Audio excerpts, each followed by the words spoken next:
Today is July the 16th, 2021. My name is Tanya Finchum. I'm with Oklahoma State University with the Oklahoma Oral History Research Program. And with me today is Kent Sampson, who had a 46-year career at OSU, retired in 2015 from the position of Director of OSU Leadership and Campus Life.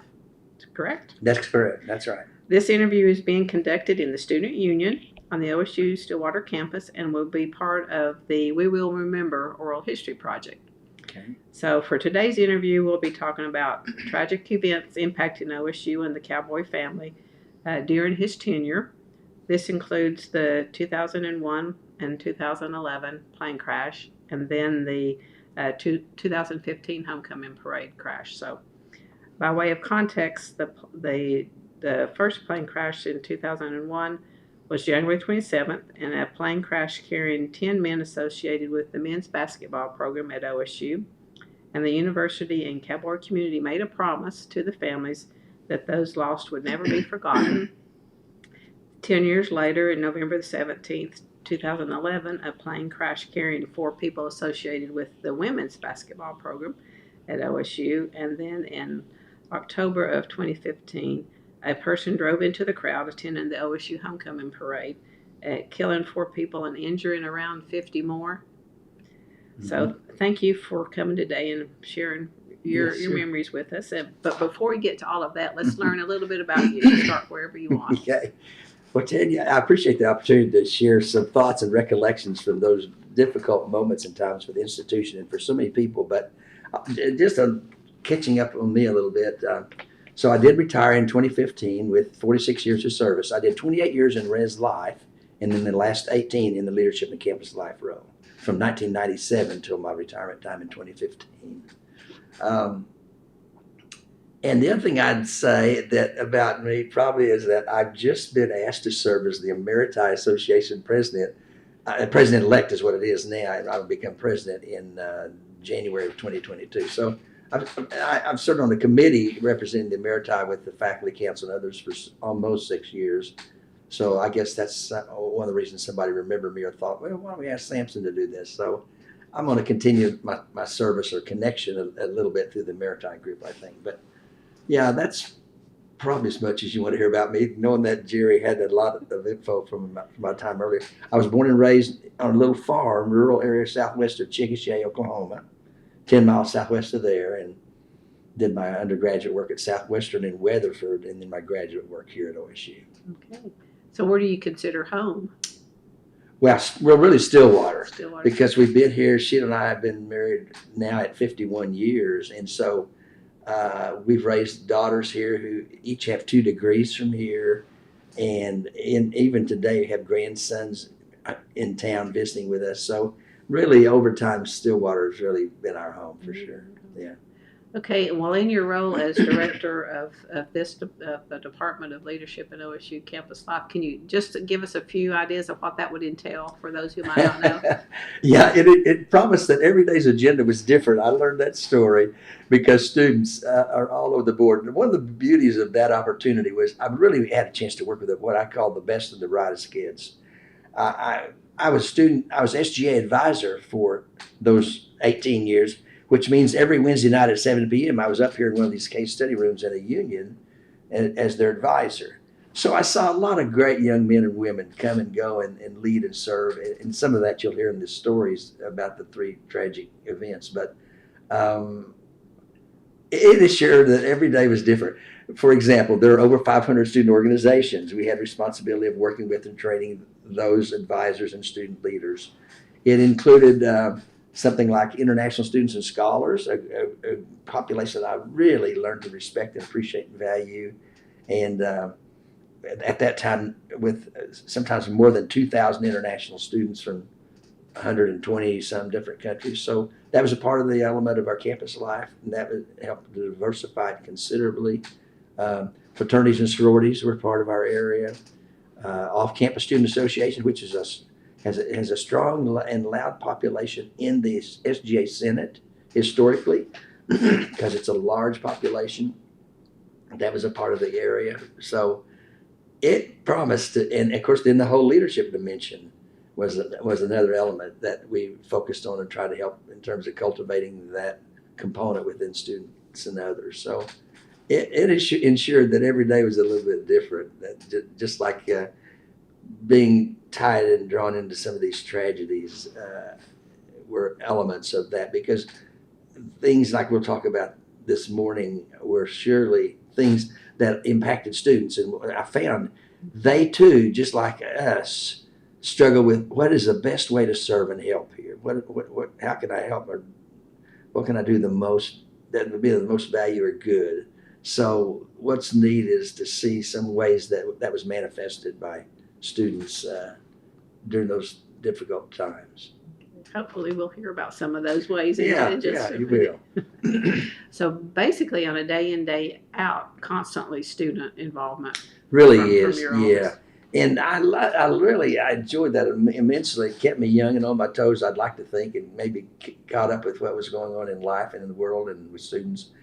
I surely enjoyed my SGA advisory years, because that was some really dedicated students. And I know historically there's some chatter among students that aren't as involved, or about people trying to pad the resume. But boy, what I really found were the students, for the greatest number, particularly those executive officers, president, vice president, and Senate chair, they were dedicated students who really worked to serve.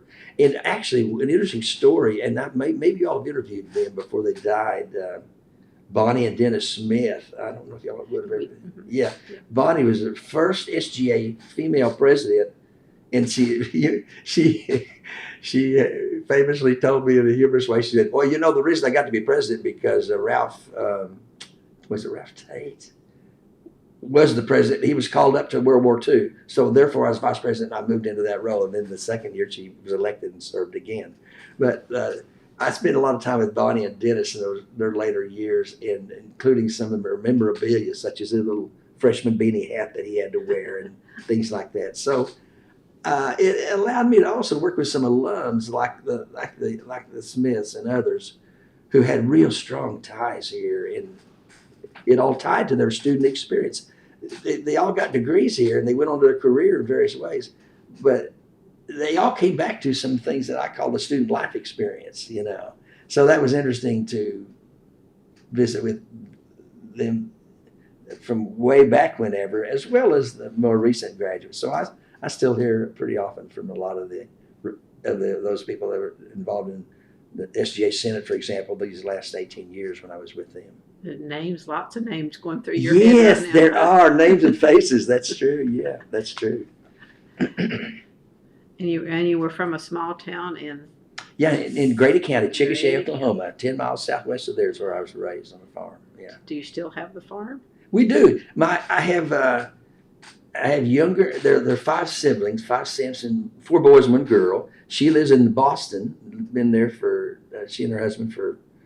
He was from that area for probably right at 50 years, and then I have an older brother that's a singer-songwriter who lives in Lawton, Oklahoma. Has recorded a lot of music and things, and mostly country western and folk rock and things like that. And then I have younger twin brothers that actually still lived on the home place, David and Gary.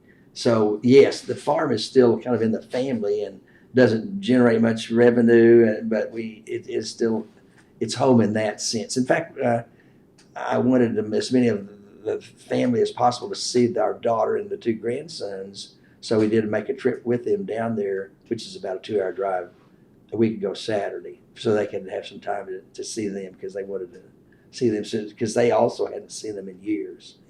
Miss your time on the tractor? Yes and no. Yes and no. Okay. I do have one that I use at home to mow our pasture area and the lawn and so forth. So Sheila kids me about still having the little farm boy about me. She says, "You're always getting dinged up doing little projects." I said, "I know. I can't.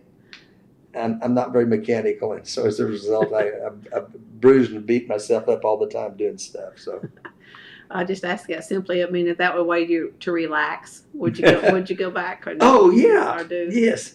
Yeah, as a matter of fact, my brother down there now on the farm is trying to identify and locate a used tractor for that very purpose. He says, I'm really behind in brush hogging and I've got to get a tractor out here to do that. So, yeah, would be kind of relaxing. And I went off on the wheat harvest for 5 summers Oh, that in was high cool. school and college years. In fact, about the last 2 years in the college or 3 years, I was allowed to hire the crew.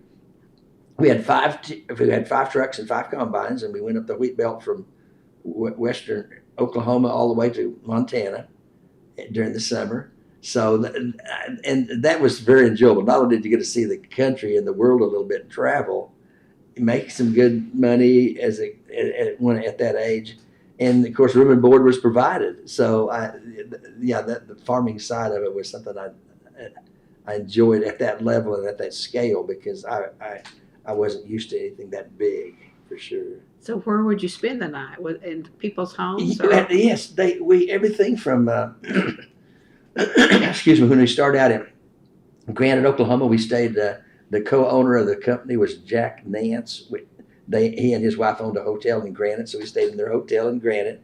But then we went to Texoma, Oklahoma, where I first saw my first irrigated wheat. I'd never seen that before, and produced over 100 bushels an acre, that sort of thing. We stayed in some garages that people had converted for us with cots to stay in Bennett, Colorado, which is, by the way, just 30 miles from the plane crash site. We stayed in, they had rented a house for us to stay in there. So all up and down the wheat belt, we stayed in different times. Sometimes the farmer rancher would convert like maybe what I call a garage into a room that the guys could sleep in. And fed you. And really fed as well. They did. They sure did. Yeah, sure did. They always had a cook along and a little trailer that she worked in and provided the meals. Oh, yeah. that is neat. Yeah, it was interesting. But at that point, you decided you weren't going to do farming. That's right. To do something else. I decided I would definitely go broke if I was going to do it. That's right. My dad had taught me that too. He said, I don't know if that's going to be for you. I don't think you're going to make a living as a farmer. Probably said, I believe you're right, Dad. Well, how did you pick your career choice then? You know what? Great question. In undergrad school, I had a double major in psychology and sociology. And at Southwestern, a school then of about 6,500 students in Weatherford, Oklahoma, I was in a position and just chose to kind of get involved. Excuse me. So I was student body president at Southwestern. So I had seen that one way of making maybe a difference or contributing to the environment was in student leadership roles. As a matter of fact, as a few around here know, I was a co-founder with half a dozen others of the Oklahoma Intercollegiate Legislature, which continues on today. I was the first lieutenant governor and the second governor as a student then. And that's when I came to OSU to start graduate work too, then in 69. So definitely my academic majors of psych and soc, as well as that experience of serving in student government there, had something to do with thinking maybe I could find my niche somehow here. And I kind of found that in working with the student life part of residence life while I was there. And then when Ron Beer and Jim Halligan created this new position with Marvin Keener, who was then provost, I just felt like that sounds like me and feels like me. And so I pursued that and got into that and served there for 18 years. You found your niche. I did. I think I did. I've said it many times that I was fortunate to be at the right place at the right time and had a lot of support from people above me and around me over the years, and that I really felt like I'll always remember among the people I sought advice for about pursuing that job, that position in 97 was former President Calm, Dr. Calm, who by then had retired, and of course was emeriti faculty in the College of Education. I really respected Dr. Calm a lot, and so he was one of 3 people that I singled out and looked up and said, Dr. Calm, I really feel this, and I've had some encouragement from above to pursue this. What's your take on me serving this role? What advice would you offer? And he said, Lance, land's a given. That is you. You should pursue that. It sounds just like who you are and what you do. So he was one of a few that encouraged me to do that. So I did and got that opportunity. Ron Beer was the vice president of student affairs then, who was the chief creator of this, and Tom Keyes was director of the union. And since I had so much experience in res life in what's called an auxiliary service, where you have to generate your own revenue, you don't get any tax or tuition dollars. They were looking for somebody who had some of that background also in the student union, but primarily to lead student life in this new department. So I always said my job was probably 85% campus life, student life issues, maybe 15% the auxiliary side of the union. But I'd had a lot of experience on that in res life. Okay, yeah, lots of stories and connections here to connect. All right, well, let's move on into to January 27th, 2001. Take us through that day for you. And, I wanted to lead off if I could too. But by the way, it's funny that some people have said, I had never thought about this, but this is really true. It is technically true, I guess. I had worked at OSU for in 6 different decades, starting in the fall of '69, finishing in 2015. Yeah. Somebody said during the process of my retirement, said, you've worked here during 6 decades. I said, well, I don't know if you consider the fall of '69, but I guess technically, you're right. So anyway, that's an interesting thought that I had. So as I was kind of preparing and thinking for this session, I said,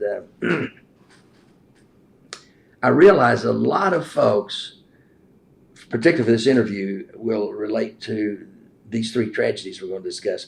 But I also wanted to give some credit to Scott Petty, a former Pistol Pete, and as you told me, a guy that you've interviewed with his Stillwater Strong book, because Scott helped bring back to our reminder and our memory, don't forget, this institution, tragically enough, has been impacted by 3 plane crashes, those 2 that we're going to talk about today, but also former President Bennett, who had been, was president about 23 years, I think, and who was appointed by President of the United States, Harry Truman, to head what was then called the Point 4 program.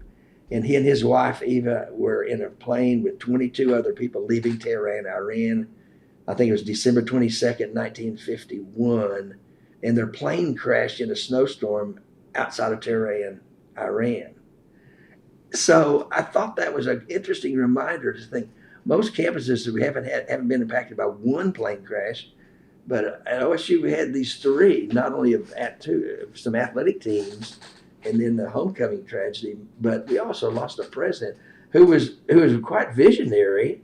In fact, today many things that Burns, Hargis, and others have implemented are reflective of what Bennett and his architect. I always heard, other than President Bennett, the most important person on campus then was the architect, because that guy had the responsibility to implement the vision and plan. And so still today, if you go out in the facilities management, physical plant services area, you still today see on the boards out there those original drawings up and out there of what Bennett's plans were for this campus. So many presidents have had roles in helping to implement those. So I have to mention that leading off, because Scott helped us be reminded we've had 3 major tragedies of that sort when you consider a president dying, who was on leave at that time, of course, for Point 4, but who was going to return to the presidency, dying in a plane crash also in 1951. So I want to lead off with that. So back to 2011, January 27. Some things about this, Tanya, that I recall and remember that night real vividly was, I call it just as the plane, our team had played Colorado at Colorado that day, lost that game. I think they weren't particularly happy with our output there, and our team had flown up in 3 planes, which is customary, and it's snowing, a snowstorm going on in Colorado, and in Oklahoma, in Stillwater that night, it was I call it a London fog night. It was 35 degrees probably, overcast and misty, really reflective of the mood that was cast upon Stillwater and the campus that night for sure. So I'm beginning to hear this through one of my daughters who was then in undergrad school. She was hearing that from some friends of hers, the speculation, the possibility. So I run to campus. And at that time, what was known as the coaches building was immediately west of Gallagher-Iba. It's now been, it was going through some renovations, some changes then. And of course, Gallagher-Iba at this time had been completed.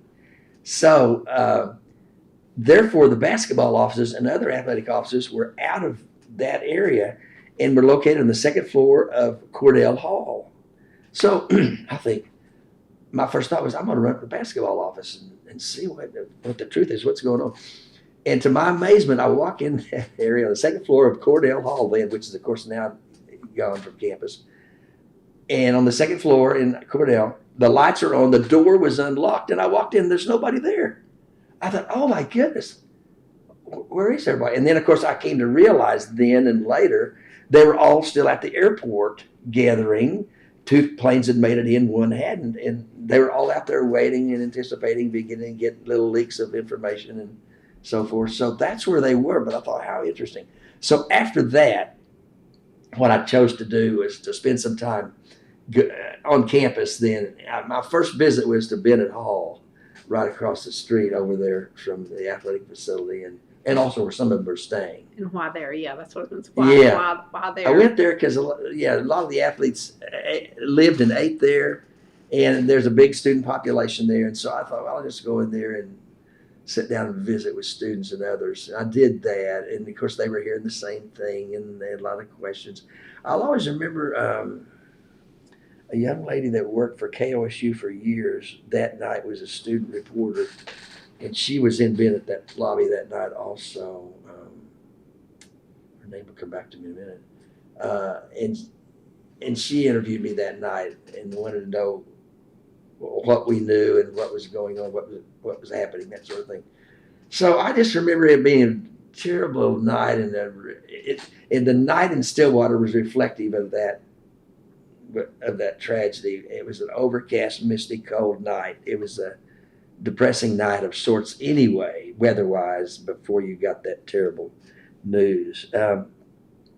I think the other thing I would say about this is that, as you've heard in one of your interviews already, I thought it was interesting. One of our rookie policemen, early years of policeman, who's now our chief of police, Leon Jones, was immediately sent to the site in Colorado to help protect that environment from onlookers or people who would in any way interfere with the investigation of what happened there. Something else that comes to my mind is that even today, starting way back then, even today, on that date, somebody from our business and finance office still goes and puts a wreath at that location. The site is between Byers, Colorado, and Bennett, Colorado, where I used to work on the wheat harvest, and literally it's only 2.5 miles off of Interstate 70, so it's easy drop off. So we stopped there several times over the years, and what was always interesting to people, you'd see people would put their name badges up, their T-shirts or hats would be there. And I haven't been there in the last couple of years, but people going up Interstate 70 in Colorado with the OSU connection, you've got an exit at Byers, and there's a sign up that says OSU plane crash site. It's easy to find.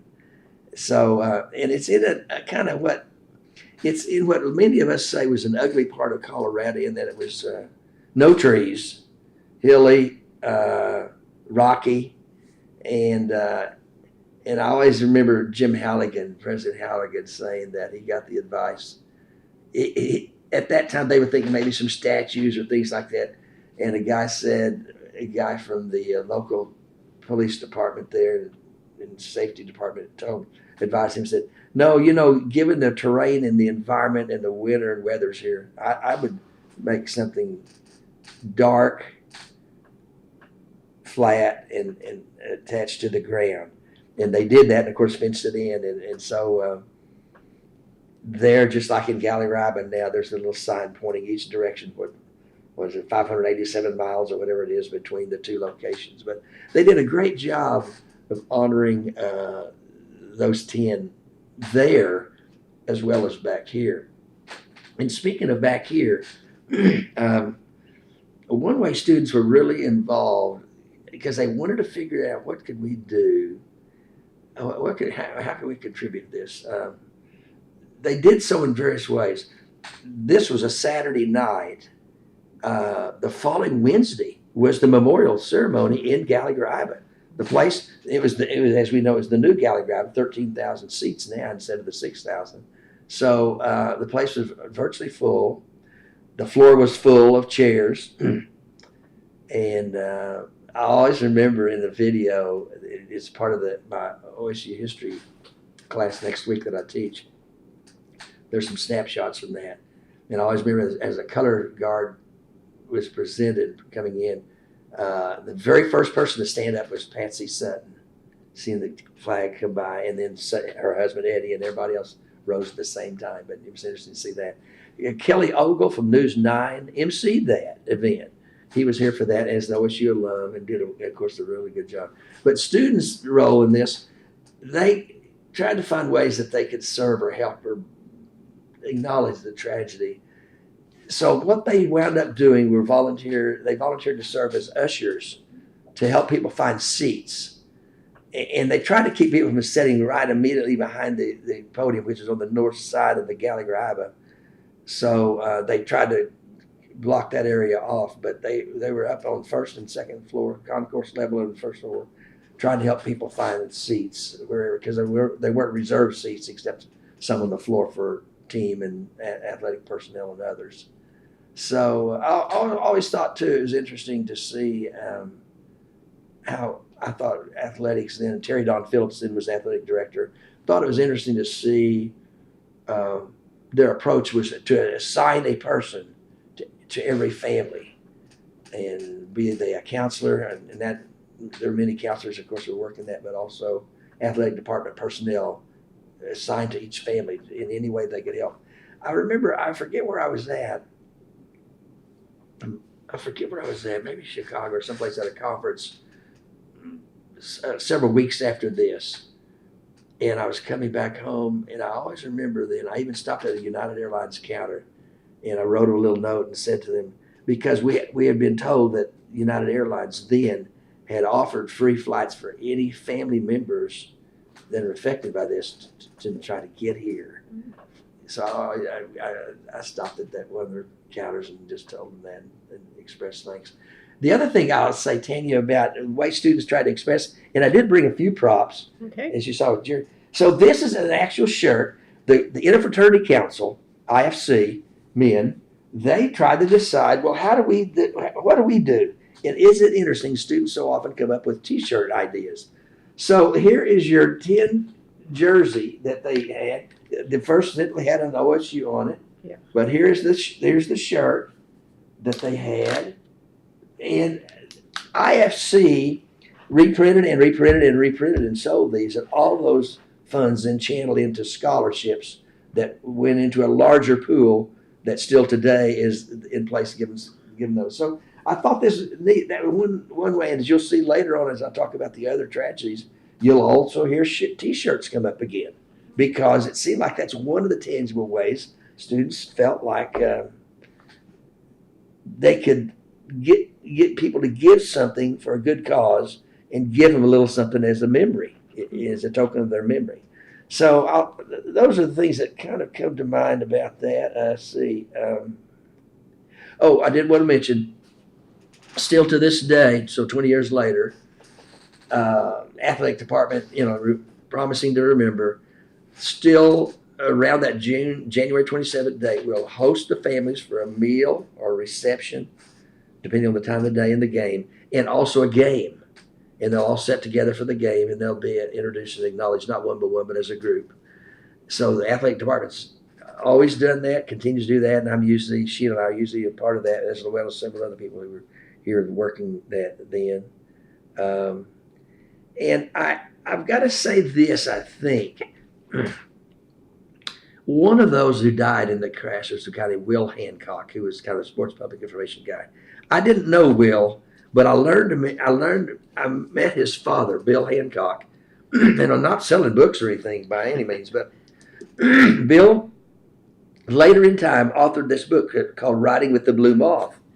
And I share this because for those who grieve or go through moments like this, and we all will in our lives, not of this scope, but we'll all have loss in our lives. Bill and his wife tell the story in this book about getting the news. Bill from Hobart, Oklahoma, little Hobart. Bill has been for years the head guy for NCAA March Madness. He coordinates that whole thing. So, the biggest money-making thing for NCAA is March Madness, men's basketball. So, Bill and his wife get the message. They race to Stillwater in the cold night. She's a public school teacher then. And it talks about the things they learned and how they were treated. And it was all, they really felt like they were cared for and loved and supported as best people could then.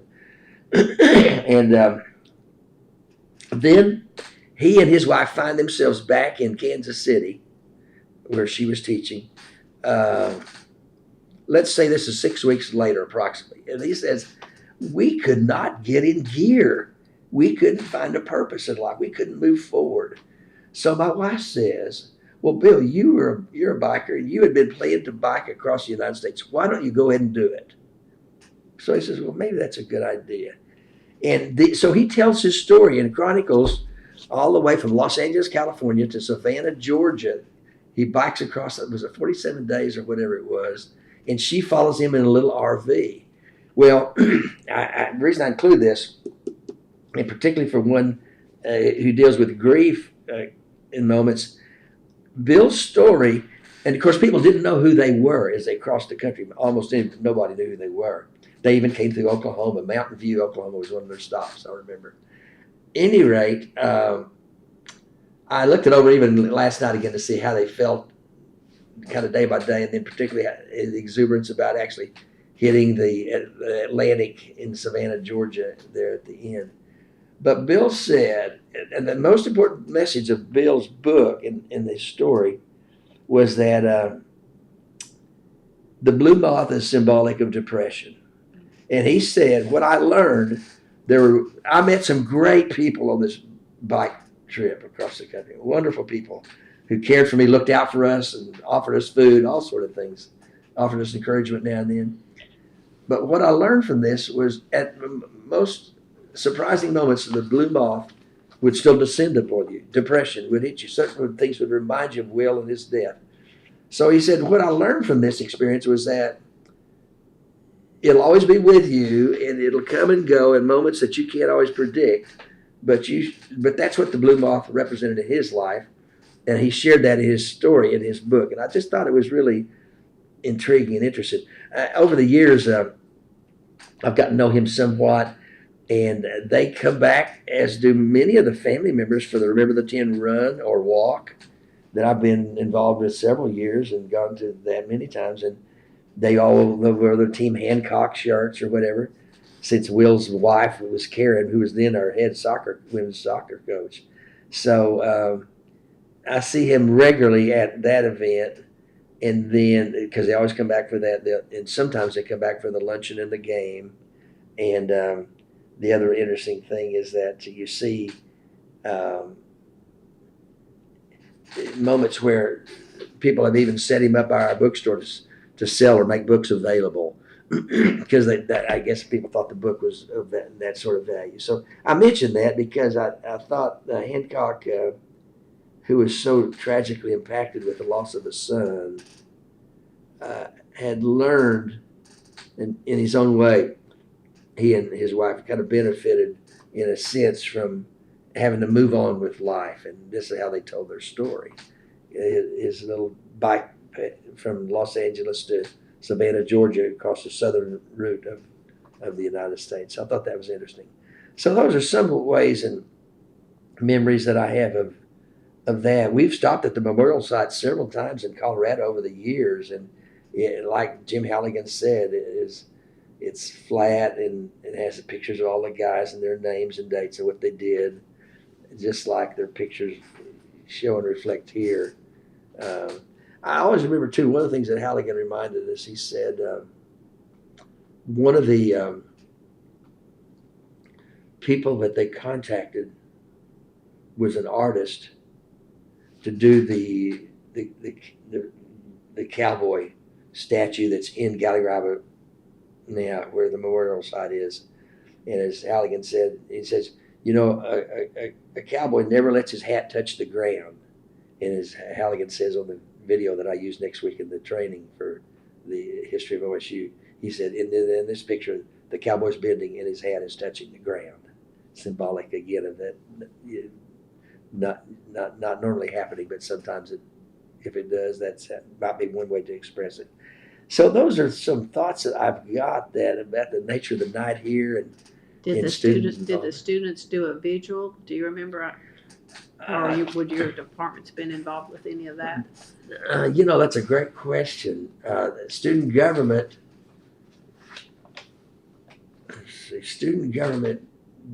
did a version of what I would call a vigil then.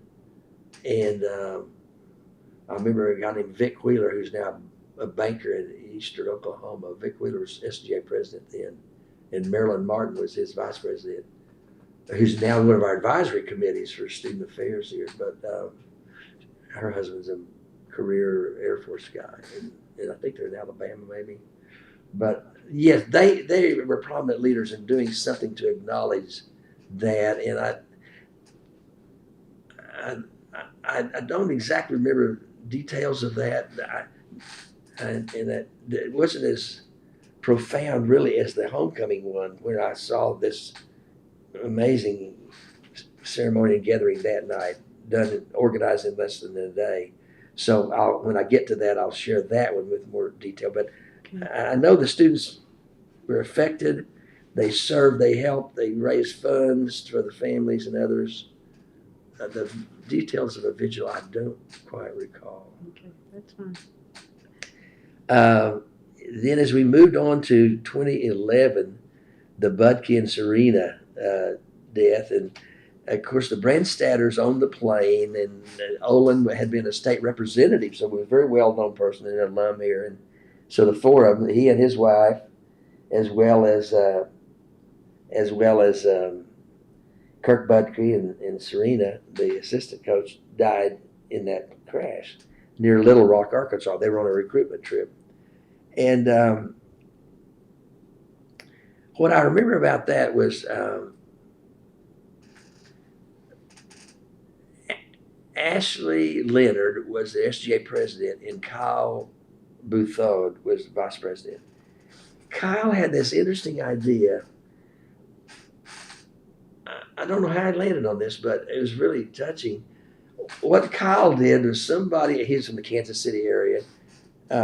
What he did was he had an artist there make up lamps that had the four names on it of who died, and gave those to the families, put one in the president's office, put one in our office down there.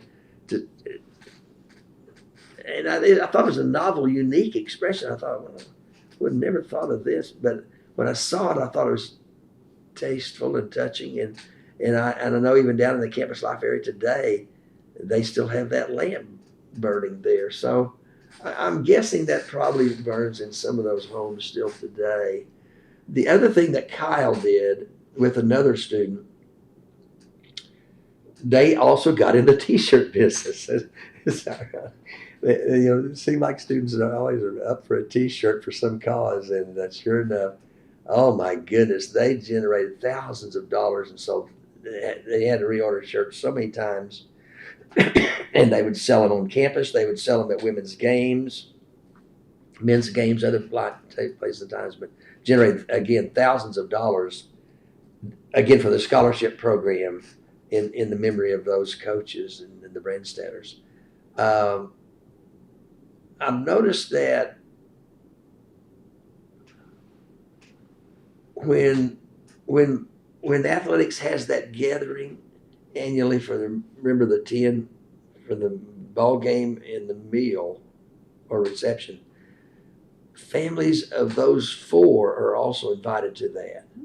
So like I've met the Brandstatters' children or family members since then at that very event and so forth. So athletics continues to remember not only those 10, but also those 4. And as you are aware, not only did they do that great job for remember the 10 of dedicating a site at Colorado, but of course here in the Gallagher Arena in the South Lobby area.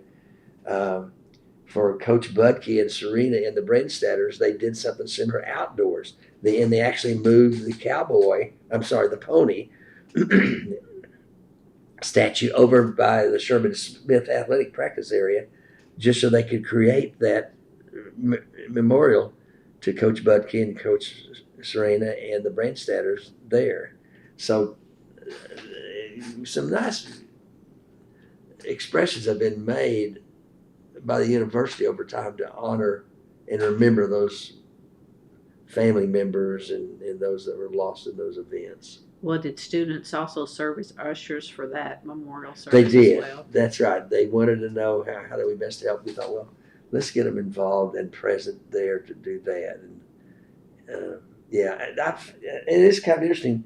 Students, like all of us, I think, struggle with how do we best contribute or express concern. And it's so interesting that while Kyle's idea of the lamp was memorable and very unique, the more common thing, as you'll even see in the homecoming thing, somebody latches on the idea of T-shirts, and people pay something for those memorial moments, but also knowing the funds go for a good cause, and the students are seeing that the dollars are utilized to almost always go towards scholarships or whatever. To help in some way. Yeah. Have you been to that site in Arkansas? I have not. No, that's a great. I have not been to that site in Arkansas. I sure have not. And I don't know exactly what they did at that site. No, I have not been to that one. And then when I move forward, are you ready to move forward to the homecoming? Go right ahead. So the homecoming thing, and an irony of that, of course, that's the year I retired. And my retirement date was technically November 1, a week later after the homecoming tragedy, though they had my homecoming, my retirement ceremony on October 1st here in the ballroom. And I always loved that moment because I saw it as kind of a gathering of people over the decades who I'd worked with and knew, students in particular. And what was neat was it was kind of like a family reunion of sorts for them with each other. Yeah, they came, the occasion was I was retiring, but they got to see each other, and they never had seen each other since they'd left, many of them. So that was kind of a neat thing about it. But at any rate, so I was in the parade, and I'd been gained up on by my assistant and a former student here named Mike Dawes, who lives in the Dallas area. And Mike had said, I've got an old car. I'd love it. He and Ruth are planning this. Ruth Laffey is my old assistant. Still works here in leadership area now. And they said, let's enter Kent in the homecoming parade. As hilarious to me as that sounds. So they springed that on me a week before that. They said, oh, yeah, you're parade number 59 or whatever it was. And Mike's there. He's got a car, and he's got an old friend of his, Paul Netherton, a former OSU student as well. And they said, you've got to ride in the car because we've got signs on it and everything saying, thank you, Kent, for 46 years. So I did that.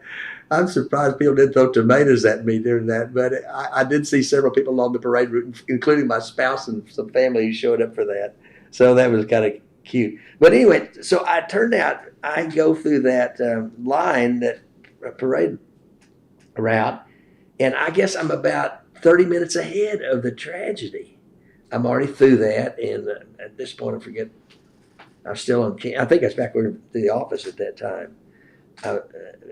But when the word starts leaking out, my wife calls me and she says, Kent, one of my friends has called and said there's been a terrible tragedy at homecoming, as in people seriously hurt, maybe some dead. And I said, oh, surely that's not true. And she said, well, that's what she says. So I started inquiring, and I began to learn and realize that's exactly what had happened. So the little 4-year-old boy, the Lucas boy from Weatherford, and then the international student, Nikita from India who was a grad student at the University of Central Oklahoma, dating a young man who was a grad student here. And then finally, of course, Marvin and Bonnie Stone, a couple who had worked here for years. He had retired. She had not quite yet. Every time I think of Bonnie, I think about how many times she bailed me out. Bonnie worked in student information systems area, and a lot of us faculty and staff knew her because if you taught a class and you couldn't remember your idea how to access your internet at that time for your grades, to put your grades online, Bonnie Stone is who you had to talk to. And so I can't tell you how many times I talked to Bonnie on the phone and said, I can't remember how to access this, but I need to turn my grades in for a freshman orientation class I was teaching. And so she'd say, well, okay, don't worry, you're the one of many today that have contacted me. But a wonderful, neat couple that died that day. And I thought it was also interesting and important to realize that knowing that the young lady that caused the tragedy, seeming to want to spare families and everybody else of all the sorrow and of a trial and everything, ultimately pled guilty and was sentenced to life imprisonment over that deal because it seemed it was so intentional, and so many people tried to caution and warn her as she was sped up there. But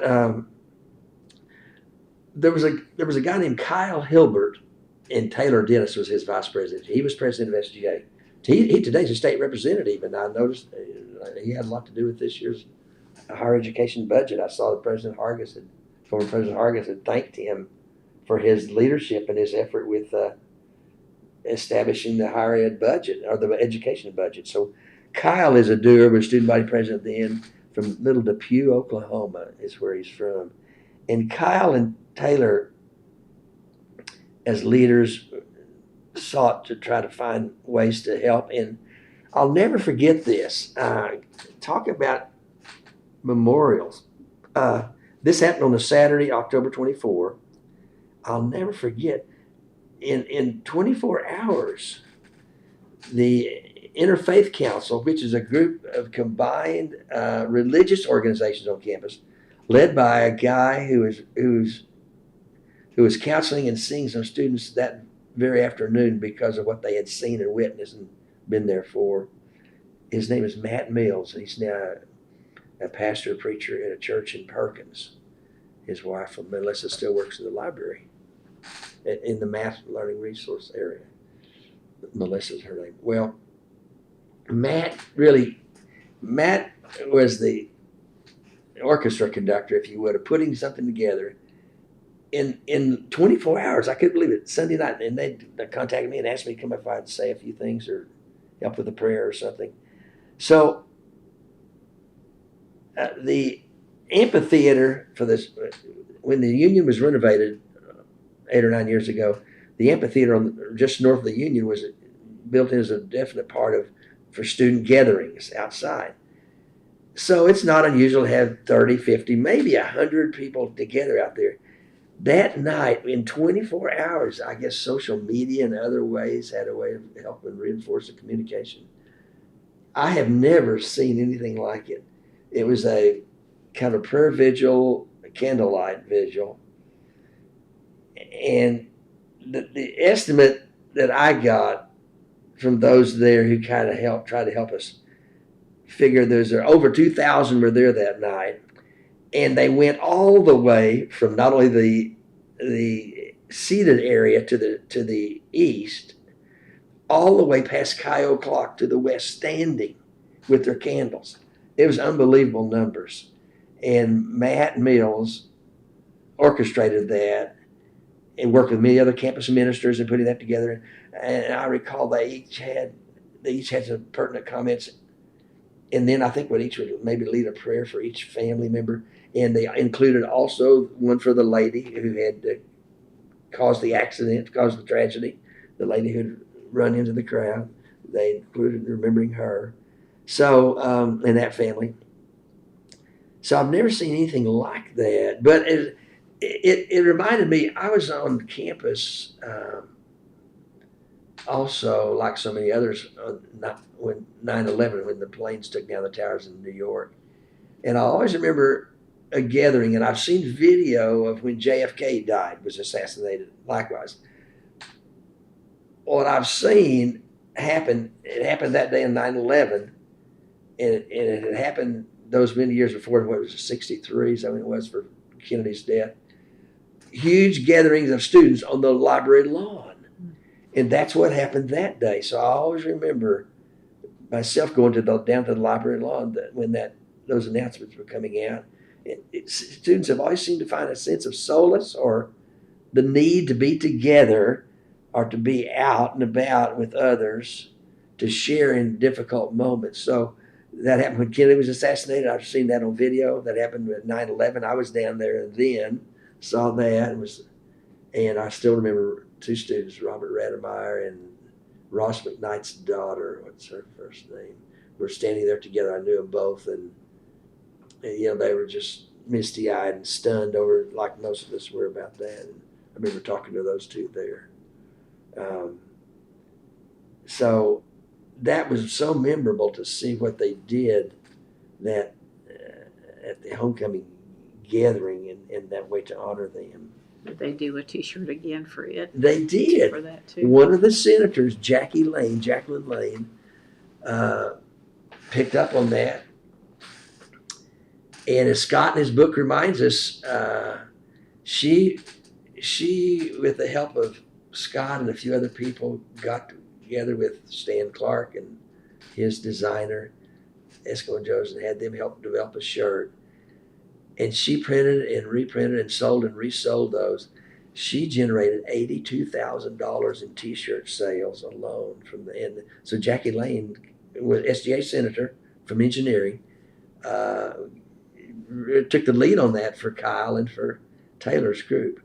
And I think Scott in his book said was like $485,000 were ultimately distributed to 41 different families after that homecoming tragedy. And 82,000 of that was raised directly by the T-shirt sales that Jackie did. Yeah. So you're right. It's so interesting that that's one way that in those three difficult times that one way that students have chosen to honor and remember as, if you would, kind of a souvenir of the moment, if you would, a shirt, but more important that the contribution for that helping to address some cause, whether it's scholarship or whether it's trying to help the families with some expenses that they had due to the homecoming tragedy.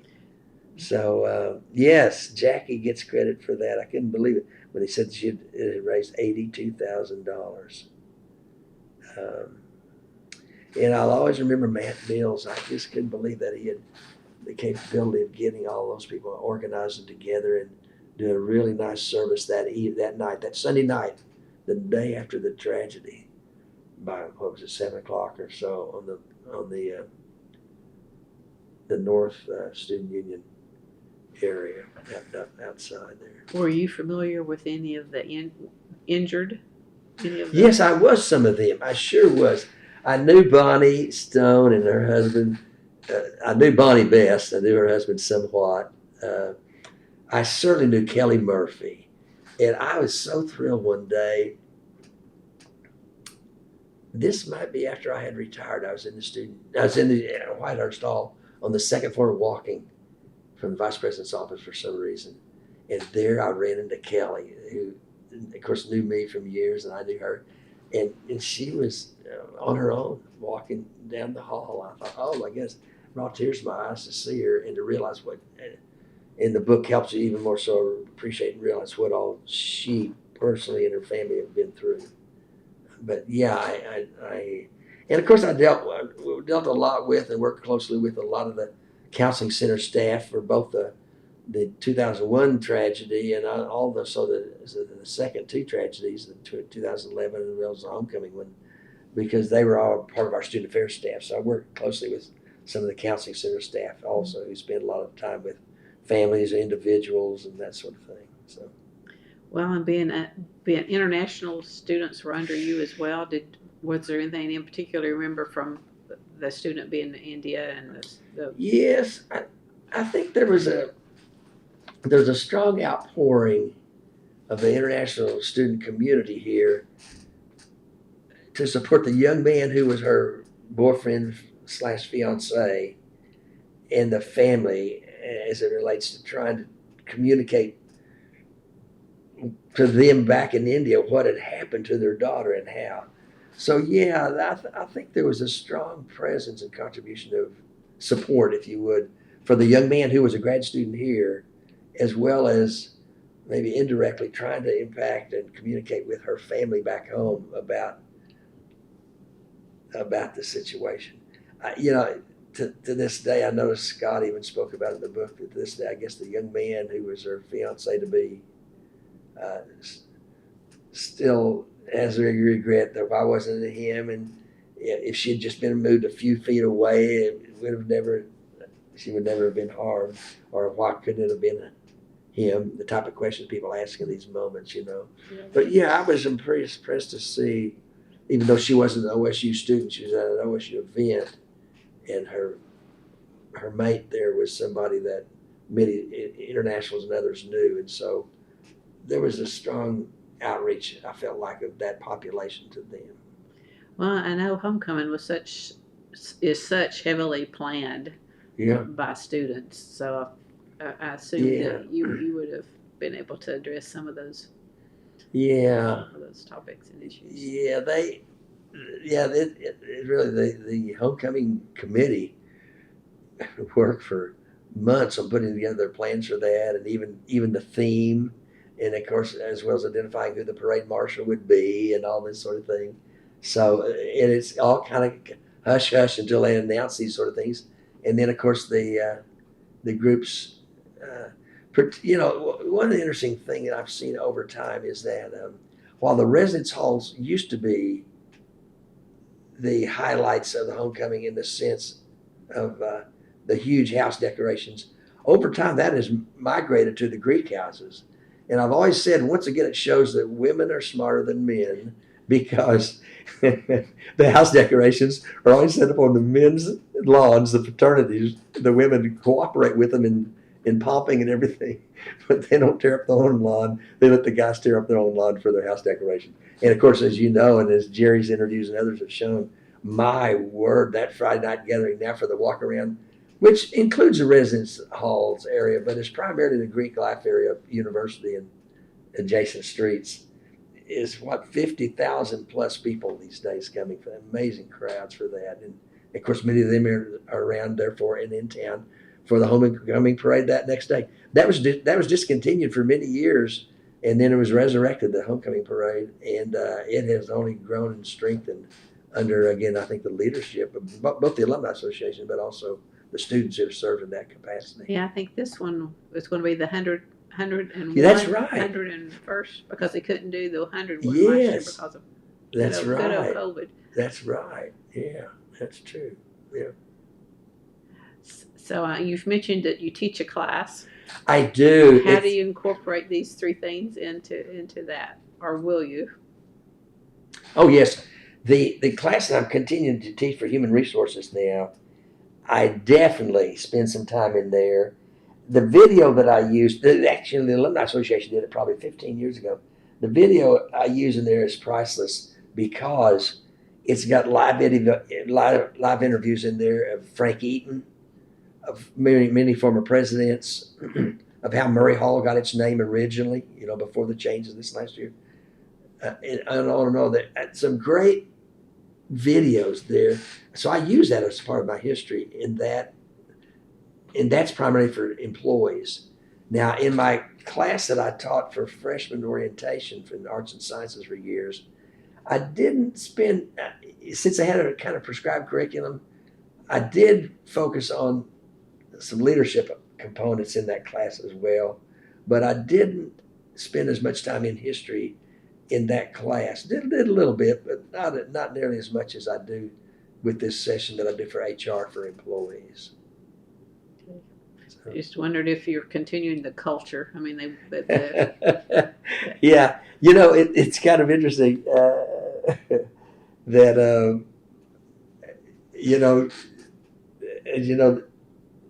as time moves on, there are changes, and there should be, and there need to be changes made over time in some areas.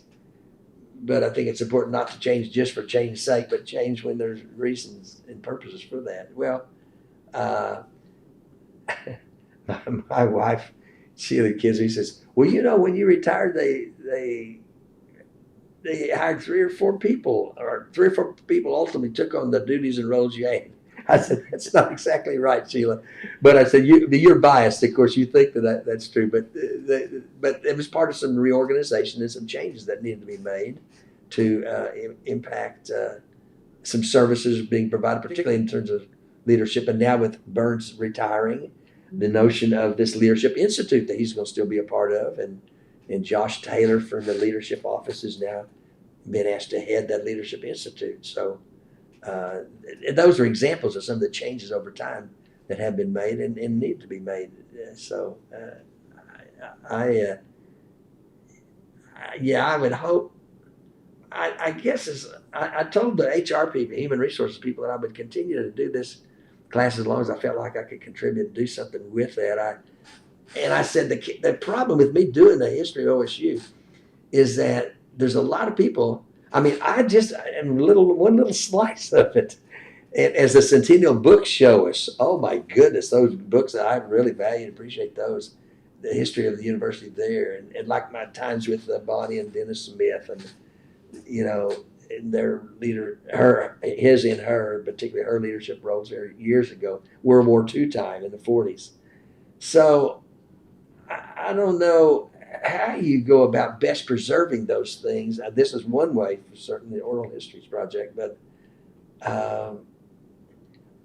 because I think hopefully a lot of us also recognize as time moves on, there are some changes that can do and should happen, and you need to respect and honor those and not be so tied to tradition and history, and yet at the same time not overlook or forget some of the traditions of the history. And the university does a pretty good job of balancing that over time, and I guess that's maybe part of the role that they're having me do with HR in teaching. I think they call it University Culture 101. I think that's what they call a class right now that I'm doing. So, and like I mentioned maybe at the outset, I think I looked last night. I think there are 43 people enrolled in this class that I'll do next Tuesday morning. So, pretty good numbers. The other humorous thing I saw, by the way,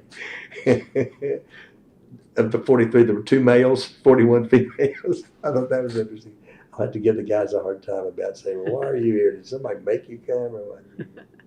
Anyway, well, I hope that's been some help to kind of highlight those. As I'm sure I haven't given justice at all to all of those, but maybe a few nuggets here and there. Since you retired, I don't know, was the Wilkins Plaza here when you retired, or did that come after? With the it was in the planning stages. It came after, with the Cowboy Code. Is what's on the? Yes, that came after. It was done shortly after.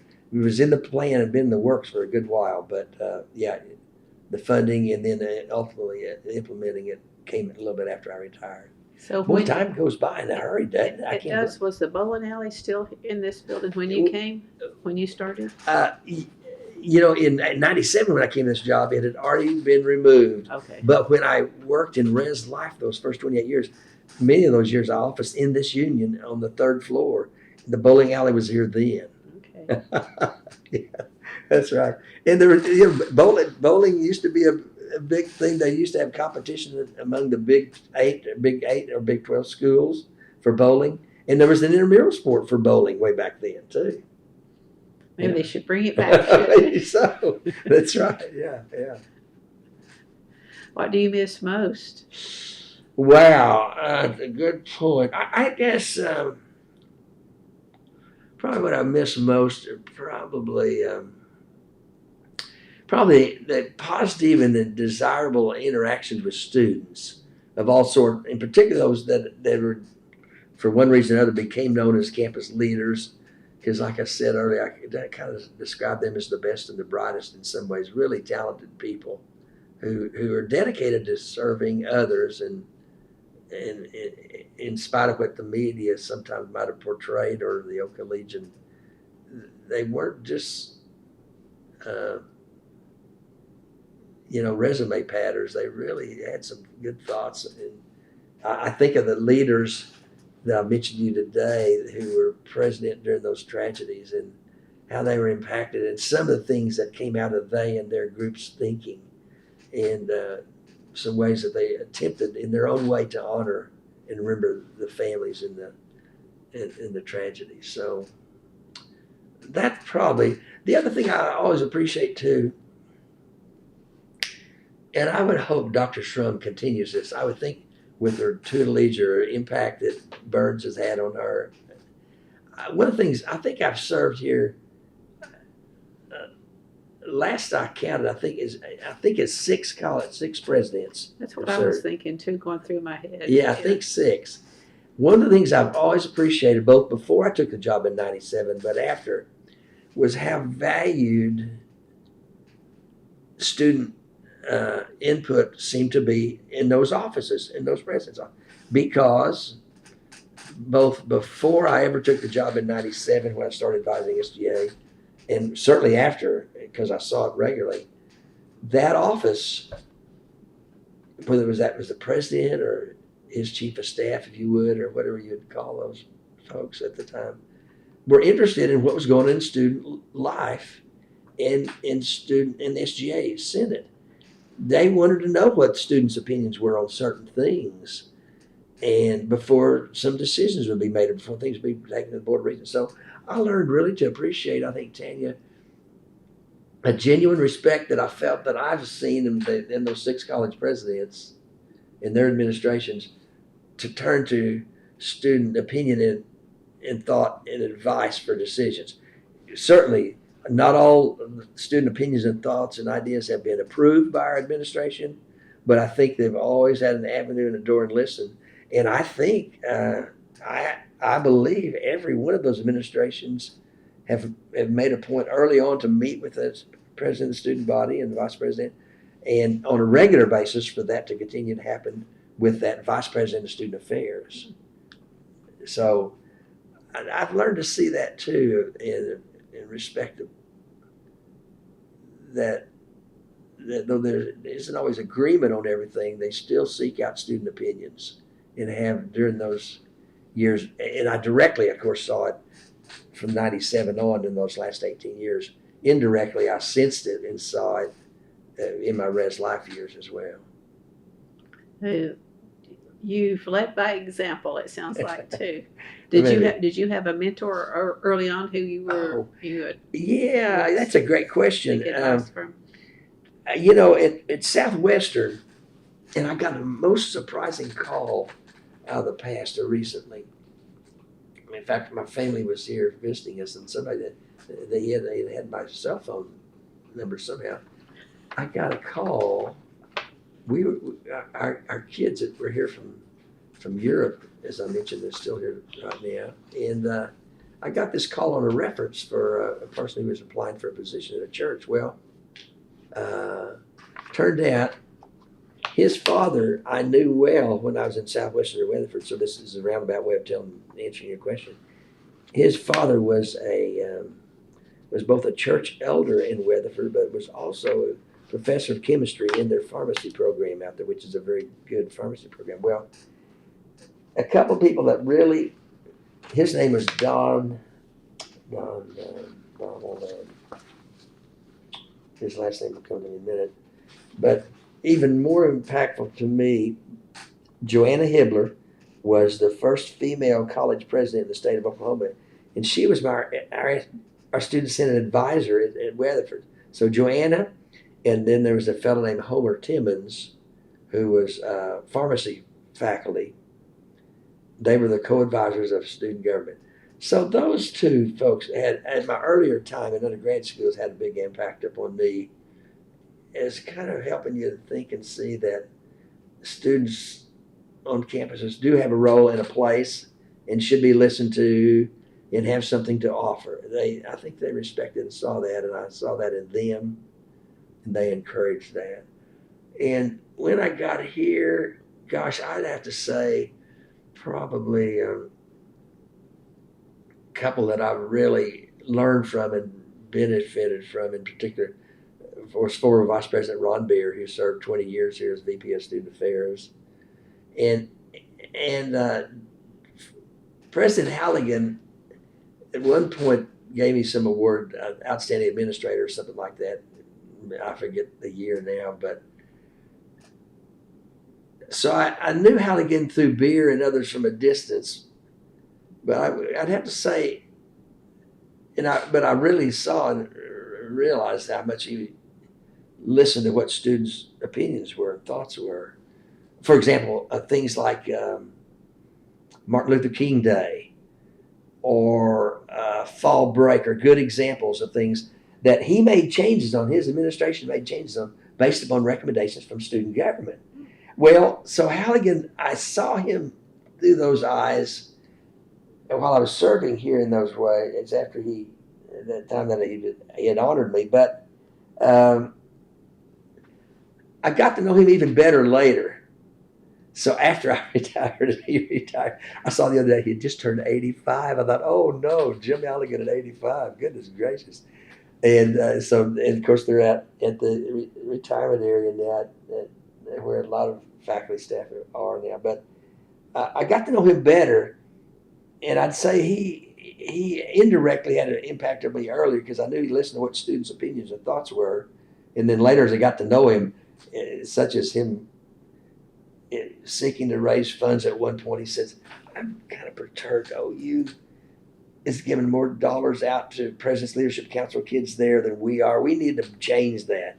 So he contacted me and said, I need your help in making contact with folks and help us raise some funds to raise those dollars so we can be at least equivalent to what OU's doing in the way of scholarships for President's Leadership Council. So I worked with him on that. And somewhere in that process, he said, oh, you need to call me Jim. It's not President or Dr. Halligan. You got to call me Jim. Though I've always had a problem calling him Jim. But he was one too. And Ron Beer is vice president. Those would be a couple local ones kind of after, well, that had big impact on me along the way, I guess I'd say. Well, evidently you had an impact on people too. Didn't they do a scholarship in your name? They did a couple. Yeah, they did. A neat story. The highest award that Residence Halls RHA gives is called the Jay Jones Award. Jay was a student leader here. I think he was also involved in RHA, but also became a student senator. He led a fund drive years ago to raise funds for the library fountain when it was leaking. And he talked students into not taking their deposit way back then that they had made to the university and leaving it for the university. Generated like $20,000 or something like that then to help improve the library fountain way back then. Well, somewhere along in there, when Jay graduated, he was named the outstanding engineering student in the country in these academic disciplines. Talented kid. His parents were Mel and Mary Jones, both deceased, both OSU alums. Their names are on a lot of things around there. They gave a lot of money over time to the university. Well, somewhere along the line, I'd said, the people naming buildings, I said, I know it's, like Curran Drummond. I know it's common to name buildings after people that have been either famous or political or donors, but I said there surely has to be a place to be sure to honor outstanding students, and Jay was one of those. So sure enough, in the residential area, Jones Hall they named after Jay Jones, who contracted leukemia, and I think he died at age 32 or something. He used to still come back for the banquets. I remember that. And his wife, who's remarried, is Amy Jones Williams, married to Ron Williams, who's a dentist in Norman. Well, long way around to say about. So Jay's parents, Mel and Mary, back then you only had to contribute $10,000 to endow a scholarship. They apparently did that in my name, and I found that out later. I thought, oh my goodness. So that was done. And then one of those leaders that I highlighted a while ago, Ashley Leonard and Kyle Bethode, this was a little before I retired, wanted to do the same. And by then the endowment amount had been raised from 10 to 25,000. So they led a campaign to do a second scholarship in my name out of the foundation, and it's been fully funded. And so I felt badly, but there was a period of time I think where people were donating my name, and I had no idea. So I finally kind of convinced the foundation, said, hey, I'm not concerned about amount, but I'd like to know names because I need to thank those people, you know. So there is a female over there now on staff who's really good about anytime, and it's still there's occasional contribution somebody will make. And so I'll always be sure I want to, and she lets me know, and I'll send them a note or write them and say, thank you. You appreciate your support. So yeah, 2 scholarships. One in my earlier days, Res Life by Mela Mary Jones, Jay's mother. By the way, interesting story too about the Jones family. Jones Hall, that was named after Jay, his son came here. His son was maybe 2 or 3 years old when he died, when his father Jay died. His son came here, wound up living in his dad's namesake hall, Jones Hall, became president of that hall, became president of RHA before he graduated and left. And I think now he works with ExxonMobil down in Houston, I think. But Kyle is his name, Kyle Jones. So there's a neat history there. In fact, Doug Hollenbach, the VP of Student Affairs now, has his son Kyle on his advisory committee. By the way, small world too, Doug Hollenbach was on my staff in Res Life. So when Burns and others were looking for a VP of Student Affairs and Lee retired, I said, I ought to contribute. I ought to see who I think out there maybe knows this environment and worked here. So I gave him 2 names, and I contacted these 2 guys, and both of them made the Final 4. And one of those 2 was Doug. And so I was really thrilled when Doug got the call. So he and I talked a few times a month probably. And he's the one who told me that Kyle Jones is on his advisory committee. So Doug said, he'd worked for me in Res Life. And when I took the job in 97, he took my old job. And he stayed here until he finished his doctorate, and then went to SMU for a few years, and then was hired away from Clemson when he came here. I think he was in Clemson 10 or 11 years, I think. When they took Terry Don so we could take their... Yeah, that's right. That's right. You know, Ron Beer told me a few years ago he and his wife were traveling back east, and he looked up Terry Don. Since they were, compadres and about the same time and some of the same things they had to deal with together, and he said he looked up Terry Don at that time before... I forget if Terry Don had retired. He may have been then too, but he said he looked him up and talked to him. And I understand you're known for your OSU trivia. Do you want to give us a question? Give us a question that may stump some people who are listening. Okay. Well, let's see. One of the questions that I'm raising, that I'm giving to the folks in my class next Tuesday morning, is which of these buildings were not originally a residence hall? Cordell, Willard, Stout, Gunderson, Murray. Which of these buildings was not originally a residence hall? And the answer is Gunderson. So I knew Murray was. That's right. That's right. Oh, and you'll appreciate it. One of them is which of these was not an original. Which of these has never been an OSU mascot? I give them 4 or 5 of those, and so. Oh, this is a good one. Which of the following United States presidents have never been on the OSU campus? So I named Nixon, both Bushes. I named Bill Clinton. I named Jimmy Carter. I named maybe 1 or 2 others. I say, which one of those have never been on the OSU campus? And the only one is Bill Clinton of that group. Yeah. And by the way, I often tell in my freshman orientation class, I'd always invite somebody unique, special. Sometimes maybe as John Smith in wrestling came over once, or Gundy did, or had Halligan speak in my class, and I had Marlene Straith when she was provost speak. Sometimes on or sometimes off campus. But about Bill Clinton, one of the most interesting things I learned about him was one of the students I'd always give the students a chance to ask them one question. Each student could ask a question if they wanted to. And one female in my class said to Jim Halligan, so of the many people you've met and worked with over your whole career in life, who's the most memorable and why? Something like that. And he said, I used to be provost at the University of Arkansas. And he said, I think I'm going to have to say it was Bill Clinton because I had a lot of dealings with him as governor at that time. And he had an amazing charisma about him that was not forgettable and was impactful. And even though his and my political views are quite different, frankly, he said the other side of the coin is he was a charismatic type of leader. He drew people to him. So I found that kind of an interesting statement that Halligan made about him. And so that's one of my trivia questions. Which one of these guys has never been on the OSU campus as president? Well, that's a good, taken from that question about who's the most memorable person you've met. Oh, well, I have had some amazing ones because I was SJ advisor. I was advisor to Orange Peel during its 13 years, and I was also advisor to the Speakers Board.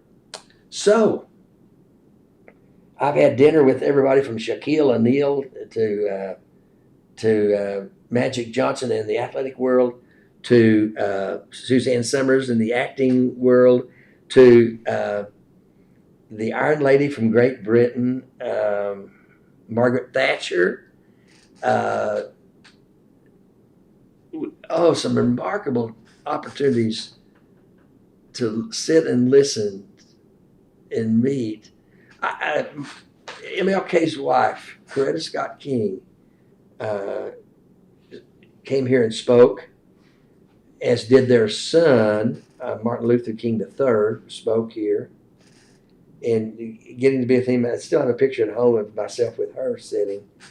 And I remember with Margaret Thatcher, then, former Prime Minister of Great Britain, they often refer to her as, quote, the Iron Lady. I'll never forget her comments in Gallagher Ava that night. And she said a lot of things. And towards the end, she said, I'll never forget this. And what I saw. Now, but these days, of course, our largest international population are Chinese. But then it wasn't. It was a very small population there then. And one of the last things she said in her comments that night, she says, and don't trust the Chinese. They are doing or will do some things that could be harmful to our country and to our freedoms. Don't trust the Chinese. And of course, the Chinese students that were there weren't many, but a few got up and walked out. And I always remember, I thought, wow, what did she have against the Chinese back then? So maybe some of the things we see in here today, maybe implications of that. But anyway, so I've met a lot of those type of world leaders. Gosh, former Secretary of Defense for both George Bush and Obama, he wrote a book entitled Duty after he was no longer on the payroll. He said, as Secretary of Defense in the Iraq and Afghan wars, he said, I wrote a personal note to every family. Who lost a family member in those wars, in the war on terror in Afghanistan and Iraq. And he said, ultimately, those wars on me, he said, caused me to really pay a price, and wear and tear, and ultimately I stepped away because of that price. He said it was tough to continue. He had been hired away by George Bush he was Texas A&M president, and Bush contacted him, hence the name of his book, Duty. He felt like, he said, I love my job at A&M. Gee, I was so pleased to be there. He had been head of CIA for like 20 years before he went to the presidency. And he's a guy, that night when he had him here and he spoke, and then he spoke at dinner afterwards, I thought, wow, this guy should be president. He was so knowledgeable and he'd done so much in his life. But I always remember one of the people in the crowd said, so, kind of an informed question, I thought. So, as Secretary of Defense, what would your counsel to us about the relationship the United States should have with Afghanistan? No, with Pakistan, who apparently had harbored bin Laden. And that border between Afghanistan and Pakistan that is so volatile. And he looks at that person, asked the question, and others in the room, and said, the United States' relationship with Pakistan, I would say, grin and bear it. He said, I know we have some real concerns about them as it relates to this war on terror and their role in it or support of it. But I know we give them a lot of financial support. But he said, that is a relationship that we need to continue to maintain, was his opinion that night. Even though he said he and I guess the president and a few others were with some leaders of Pakistan in a meeting. The president and the head of the Pakistan left the meeting. It was only their chief general from Pakistan and our Secretary of Defense, Gates was his last name. Yeah, I remember that. He said to him, he says, yeah, Gates is challenging the Pakistani general. He said,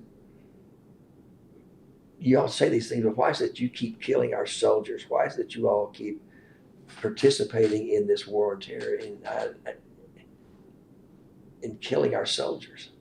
And the general to him denies that and says, that's not true. We never would shoot or kill an American soldier.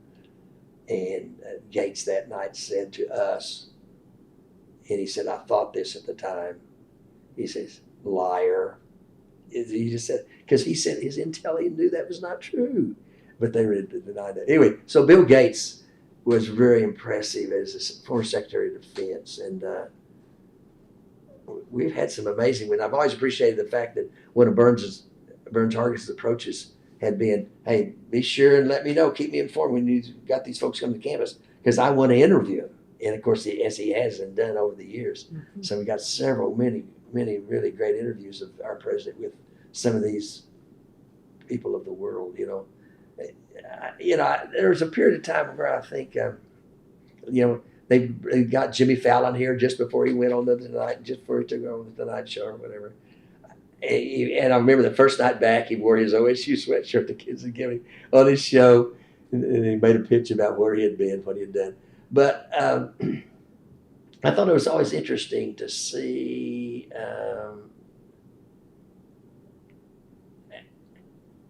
how our students kind of rallied around and were interested in these people. There's a period of time they tended to go towards actors and athletes, but then they finally began to move around more so to what I'd call national or world leaders as well as athletes and actors. There's a period of time where they seemed to go for those names first, but over time I felt like they brought more and more. Condoleezza Rice was a great speaker, very talented woman, and spoke for 45 minutes to 3,000, 4,000 people in Gallagher without a single note. Oh my, she was so impressive. So it had, in all of those cases, the student leaders, the speakers board, maybe there's 10 kids on that group, and I would get to have a meal with them before they spoke. So those are kind of neat memories and exchanges for sure. Lots of good memories. Yeah, there sure are, yeah. Mixed in with these harmful ones. Yeah, right, they sure are. I hope my comments have been enough of some help with a few different insights about some of the things around those tragedies, since that was the focus of this. Yeah, we can bring it back around to how do you think the university's done keeping the promise that President Halligan made that first night? I think the fact that when you first made contact with me, even pre-COVID, I guess, I thought, well, I was here then for those three, so I have some insight, but I thought, I don't really know if I've got much to contribute there at all, really, compared to some others, who are here and perhaps that you've met or talked to or will talk to. But so at that time, I just said, well, I include my name and y'all can see if there's a place for that or not. But I think it seems like the university, the fact that y'all even would be doing this reaffirms to me that here it is 20 years later from the first plane crash and add on another 50 years from President Bennett's crash nearly. And I think it really shows y'all are honoring that dedication to certainly remember and reflect upon some of the moods and sentiments, some of the things done for and with the family, some things that they've gone through, some ways that the university's helped them through this. And I'm one of those who really think Halligan, for example, went to every one of those 10 funerals, and you know, he like Chad Weiberg, still both wear the lapel pin, remember the 10. And I'm still one of those who feel like he probably would have gone more than his 9 years really as president if it weren't for that tragedy, that just took a piece of his heart and Ann's, his wife, that to do all those sort of things. And, you know, from the duties of being a president and the things that you got to do there, whether it's fundraising or academic and faculty issues or whatever, you had to devote so much time to those things to treat people right, and that's what he did. And so I really think we would have been here longer than 9 years, really, if it weren't for that tragedy, really.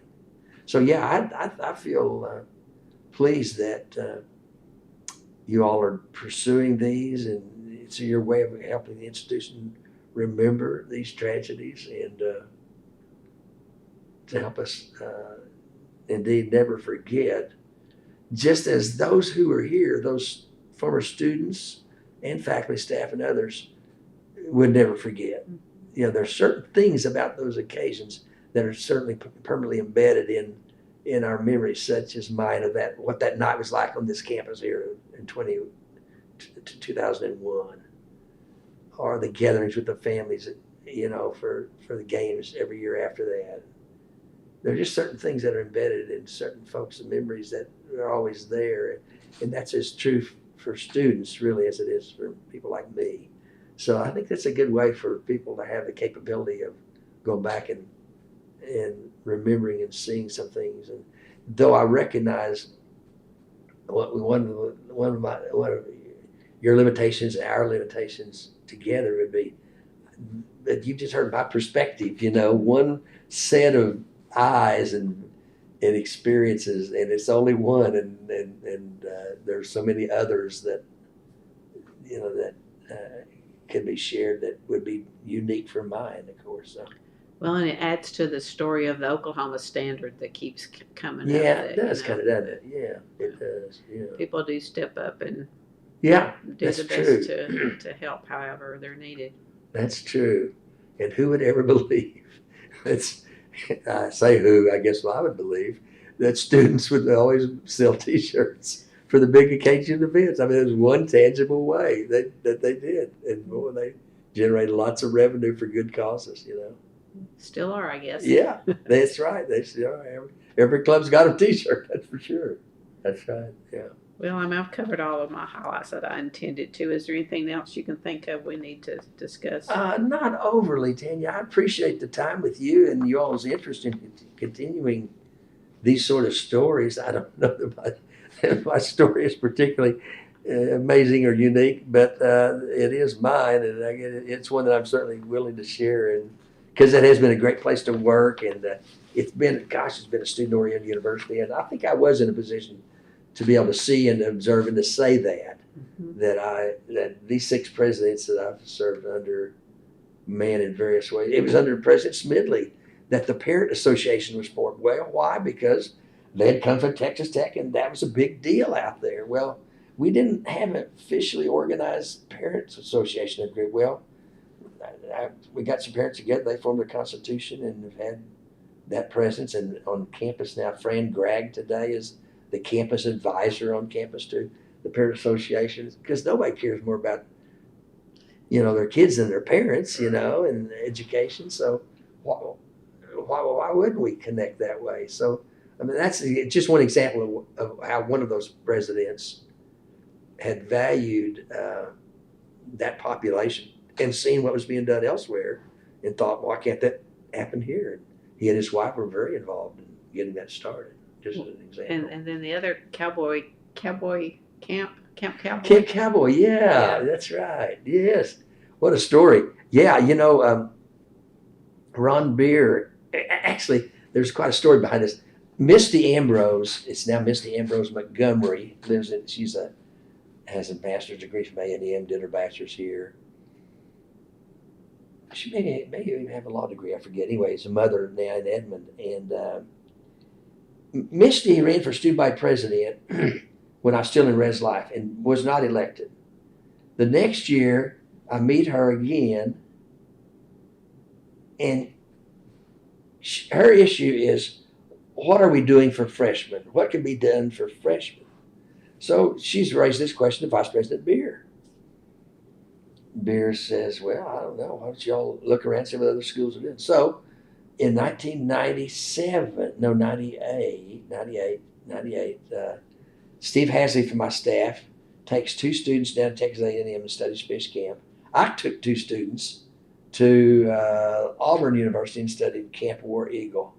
We brought those 4 students back with Steve and myself and other students involved in student government then, and came up with the idea of Camp Cowboy. Even the naming, they what should we call it? For a while they didn't want to call it Cowboy. They thought, no, we really should. That'd be part of the tradition too. So our first camp, modestly starting, we had, was it 3 the first year? In 1999 was when we first offered them. And so I was their primary advisor until I left in 2015. So therefore, through the summer of 2015, I was at every camp, and Steve had made most of those as well. And a few years ago, they had a 15-year anniversary of former Camp Cowboy directors. There's always 3 to 5 directors who had it.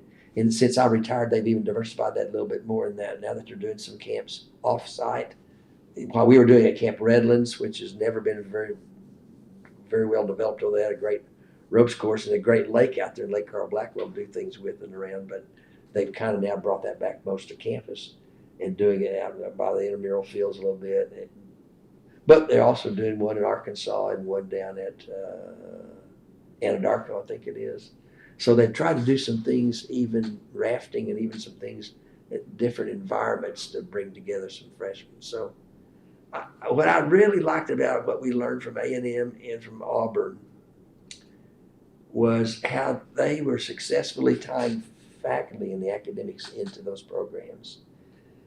So, for example, they would name every camp after an outstanding faculty member that the students nominated and expect him or her then to come out and speak to the students. I thought that was a great way of tying in faculty. And I don't know if I don't think that's being continued, David. I thought that was a great idea because admittedly, when we first started these in 99, there were some skeptics and some people say, oh gosh, you're causing families to have to pay another, whatever it was, $75 or $99 then to attend a week-long camp, and more expense and for fun and social. We said, well, that is part of it, fun and social, but it's also introducing them to traditions and helping them to learn the ins and outs of the university because of the upperclassmen and women who were there as counselors and wranglers, as they call them. So, it was fun to watch and be a part of, and goodness gracious, student energy and ideas. Always we've had some amazing camps. We did one years ago for female athletes. Had a great crowd. That's when I first learned that the largest female athletic contingency of any sport by far is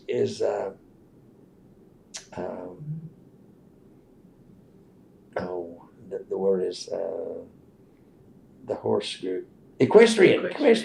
By far. That's when I learned that. I thought, oh my goodness, there's 40 women here that are equestrian women of all the different women's sports. They had soccer and had basketball and other softball and so forth. But that's when I learned that. And then we did one for women engineers, especially one time. And then ultimately, we were pleased that the engineers, the engineering advisors, ultimately came around. We thought, I don't know that that's really good to segregate engineers.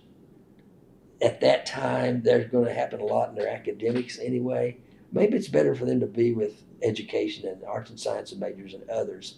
So we did that for a while, and ultimately the engineering folks themselves said, we think you're right. We think maybe it would be good to mix them up. So we did one for athletes. We did one for engineers.